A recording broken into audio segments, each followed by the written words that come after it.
আচ্ছা, আমরা শুনেছি আপনি ঈদের নামাজটা পড়িয়েছিলেন। জি, ঈদের নামাজ পড়িয়েছিলাম। আমাদের ক্যাপ্টেন স্যার আমাকে দায়িত্ব দিয়েছিলেন হ্যাঁ, এবং সবাই সাপোর্ট করেছেন। আমি ঈদের নামাজ পড়িয়েছিলাম। এর আগে কোনো সময় জাহাজে পড়িয়েছেন?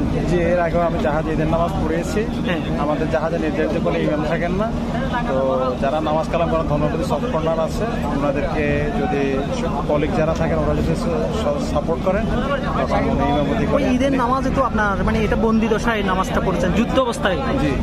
এটার অনুভূতিটা কেমন? তখন অনুভূতি, ঈদের নামাজ পড়তে দিচ্ছে, আমরা নামাজ পড়ছি, আত্মীয় স্বজনকে মিস করছি, বাট আমাদের তখন ওই মুহূর্তে অনুভূতি ছিল অ্যাকচুয়ালি আমরা জীবিত ফিরে আসবো কিনা। আল্লাহর কাছে এটাই দোয়া করেছেন। আমরা আল্লাহর কাছে এটাই চেয়েছি।